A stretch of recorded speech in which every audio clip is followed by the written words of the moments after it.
महिलाओं और बच्चों के विरुद्ध अपराध के अनुसंधान में सहयोग हेतु महिला पुलिस कर्मियों का 4 सप्ताह का प्रशिक्षण कार्यक्रम आज से रांची के होटवार स्थित अनुसंधान प्रशिक्षण विद्यालय में शुरू हो गया है।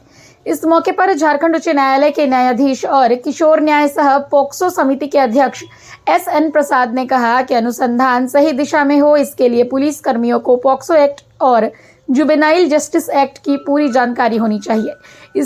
उन्होंने कहा कि पीड़ित को न्याय दिलाने की बारीकी से सबूत जुटाने चाहिए। नहीं है, चाहे वो जिस लेवल पर हो, इन्वेस्टिगेशन करते हैं, उसी में पूरी प्रक्रिया हम लोग की है।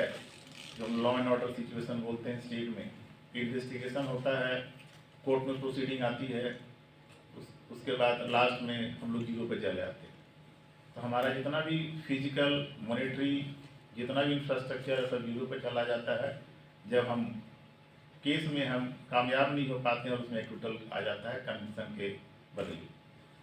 किसी में ऐसा हो सकता है कि गलत फंसाया गया हो, लेकिन जब तक हम पूरी तरह से एविडेंस को नहीं जुटाएंगे तब तक हम इस कंक्लूजन में नहीं पहुंच सकते हैं कि ये गलत इम्प्लीकेशन था या सही इम्प्लीकेशन था या सही घटना था और एविडेंस नहीं था, जानबूझ के फंसाया गया इसलिए टोटल हो गया।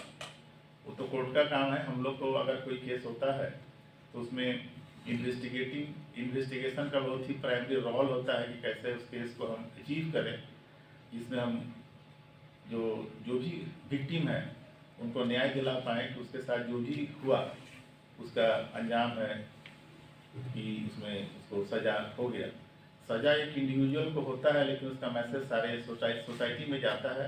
वही पर्पस है सज़ा देने का, जिससे लोगों को लगे कि गलत काम करेंगे तो इसका नतीजा ये होगा। एक मैसेज होता है सोसाइटी को कि गलत काम करने का परिणाम ये होता है। अगर एक टोटल हो जाता है। मौके पर राज्य के पुलिस महानिदेशक अजय कुमार सिंह ने कहा कि अपराध से जुड़े अनुसंधान का दायरा बढ़ता जा रहा है। बहुत सारे मामलों में अब फॉरेंसिक जांच करना अनिवार्य कर दिया गया है। विशेष रूप से चयनित जिनका कि पूरा साक्षात्कार किया गया है और उन्होंने स्वेच्छा से अपना यहाँ पर आवेदन देकर के बैठी हुई हैं लड़कियाँ। ये जितने भी सेक्सुअल ऑफेंसेज होंगे उसमें बेहतर तरीके से जो साक्ष्य का संकलन है, एविडेंस कलेक्शन है, उसको करेंगे और आगे चल करके जो अभी तक कुछ साक्ष्य कमी हो जाती है जिसमें कि कन्विक्शन करने में दिक्कत आती है, उसमें हम आशा करते हैं कि वो आगे चल करके उसके बेहतर रिजल्ट निकलेंगे।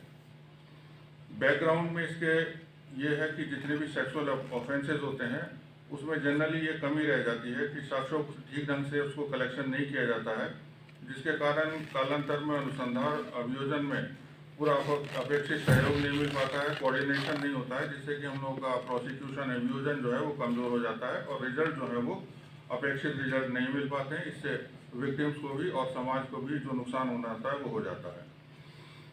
इस संबंध में जैसा कि DG CID साहब ने बताया कि honourable high court Jharkhand Ranchi में जो गठित जुवेनाइल जस्टिस पोक्सो कमेटी है, उसमें ऑनरेबल जस्टिस प्रसाद सर ने बताया था कि जो कलेक्शन है, एविडेंस का कलेक्शन, वो ठीक तरीके से नहीं हो पा रहा है। तो उन्हीं के डायरेक्शन पर, उन्हीं के इंस्ट्रक्शन पर ये इस कार्यशाला का यहाँ पर हमारे CID के द्वारा इसका आयोजन किया जा रहा है।